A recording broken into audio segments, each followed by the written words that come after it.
솔로몬은 유프라테스 강에서부터 블레셋 영토에 이르기까지 또 이집트의 국경에 이르기까지 모든 왕국을 다스리고 그 왕국들은 솔로몬이 살아있는 동안 조공을 바치면서 솔로몬을 섬겼다.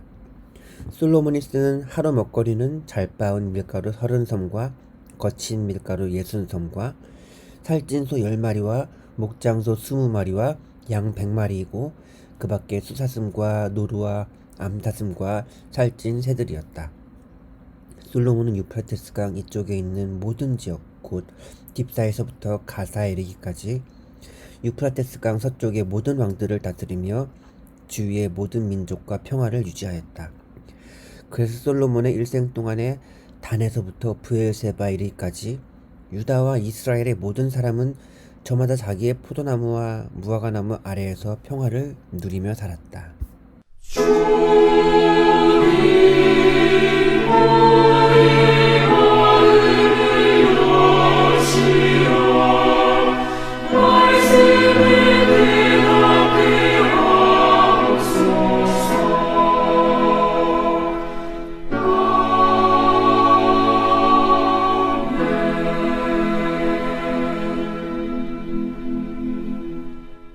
솔로몬이 온 이스라엘의 왕이 되었을 때에 정치 조직을 다시 정렬하였습니다.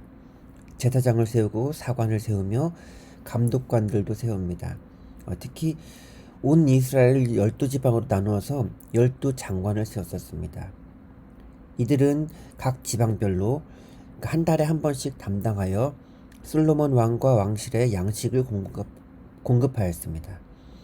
솔로몬 왕에게 바치는 하루 분량의 음식은 밀가루 30섬, 거친 밀가루 60섬, 살찐 소 10마리, 목장소 20마리, 양 100마리, 수사슴, 노루, 암사슴, 그리고 살찐 새들이었습니다. 물론 솔로몬 개인에게 공급한 양식이 아니고 왕실에 공급한 양식입니다. 또 솔로몬은 지혜의 대명사에 맞게 체계적으로 다스렸었습니다.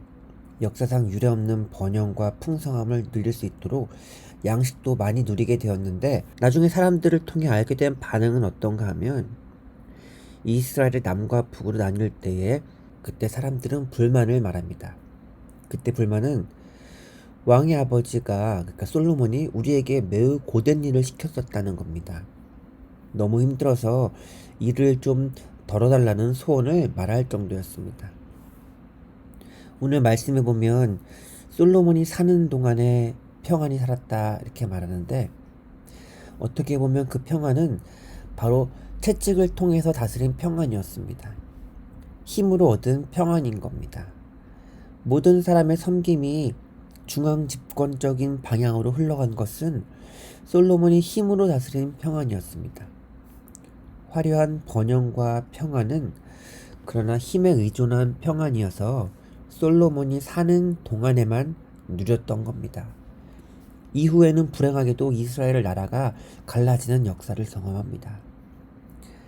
참고로 솔로몬의 이름 뜻은 평화, 평강인데 이 점이 좀 아이러니한 겁니다.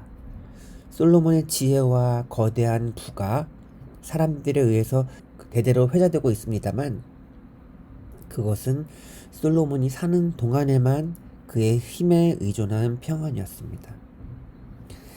사람들은 평안을 유지하기 위해 항상 힘에 의존해야 합니다. 그렇지 않으면 더 큰 힘에 정복당하게 됩니다. 그래서 항상 불안에 떨면서 무엇을 먹을까, 무엇을 입을까, 무엇을 마실까 걱정해야 합니다.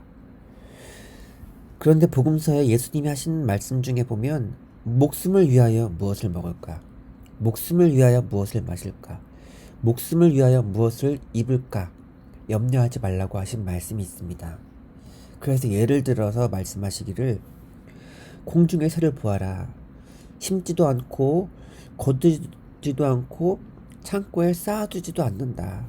그런데 새들을 먹이시지요. 들의 백합화도 그렇습니다. 백합꽃이 자라는 것을 보면 수고도 하지 않고 옷감을 짜지도 않습니다. 그런데 예쁘게 잘 자랍니다. 가을 들판을 보면 예쁜 꽃이 많은 것을 볼 수 있지요.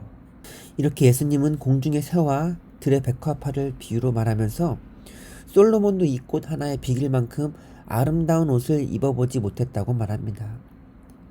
평화와 행복은 힘으로 얻을 수 없음을 말하고 있는 겁니다. 오히려 예수님은 염려하지 말라고 말씀합니다. 그리고 먼저 하나님의 나라와 하나님 아버지의 의로움을 구하면 이 모든 것들이 덤으로 주어질 것이다 말씀하십니다. 덤으로. 두 글자로 말하면 은혜입니다. 우리는 이 은혜, 행복들을 얻으려고 자연스럽게 먼저 힘을 사용하게 됩니다. 그러면 솔로몬이 사는 동안에 평안히 살았던 것처럼 내가 사는 날 동안에는 평안을 누릴 수 있습니다. 힘에 의해서 나만 생각하게 되죠. 심지어 나의 행복을 위해서 불의해도 된다고 여기게 됩니다. 하지만 내가 누리는 만큼 다른 사람은 불편을 혹은 피해를 감수해야 한다는 뜻이 됩니다. 하나님의 나라는 의로움이 넘치는 곳이 되어야 합니다. 그래서 연약한 자를 돌보며 사랑이 흘러가며 위로가 있고 나눔이 있어야 합니다. 그러면 힘으로도 얻을 수 없는 하늘의 행복과 평화가 이 땅에 임하게 될 것입니다. 사랑의 나눔이 있는 곳에 하나님의 사랑이 드러나게 될 것입니다. 사랑해 주님, 사람은 누구나 무엇을 먹을까, 무엇을 마실까, 무엇을 입을까 염려하다가 세상을 떠나게 됩니다. 그러다 보니 이 세상을 살면서 나만 생각하게 되고 주위를 무시하게 됩니다. 주변이 어떻게 되든지 나만 행복하면 된다는 생각에 어느새 주위를 돌아보면 주변은 병들어 고통을 당하고 있으며 눈물을 흘리고 있습니다. 그렇게 평안을 누려보았지만 내가 사는 동안에만 누려왔던 평안이었습니다. 하지만 나도 곧 노쇠하여 힘이 없이 쓰러지며 거부할 수 없는 그때가 올 것을 생각해 봅니다. 그리고 진정한 평안은 내가 얻을 수 있는 것이 아님을 깨닫습니다. 그러니 우리의 시선을 하나님의 나라와 그의 의로움을 구하며 살게 하여 주시옵소서. 주변을 돌아보아 사랑이 넘치고 위로가 흘러가게 하여 사랑의 나눔이 있는 곳에 하나님께서 계심을 알게 하여 주시옵소서. 하늘 위에서 내려오는 참된 평화가 내 영혼을 사로잡아 주시며 덤으로 사는 인생을 통하여 영광 받으실 예수님의 이름으로 기도드립니다. 아멘. 하늘에 계신 우리 아버지, 아버지의 이름을 거룩하게 하시며 아버지의 나라가 오게 하시며 아버지의 뜻이 하늘에서와 같이 땅에서도 이루어지게 하소서. 오늘 우리에게 일용할 양식을 주시고 우리가 우리에게 잘못한 사람을 용서하여 준 것 같이 우리 죄를 용서하여 주시고 우리를 시험에 빠지지 않게 하시고 악에서 구하소서. 나라와 권능과 영광이 영원히 아버지의 것입니다. 아멘.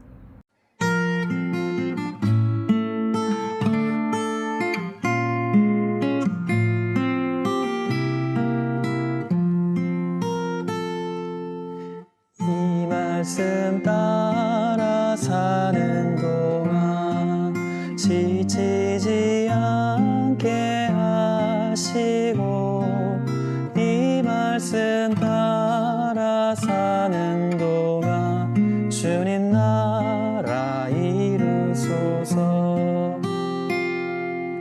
이 말씀 따라 사는 동안 지치지 않게 하시고 이 말씀 따라 사는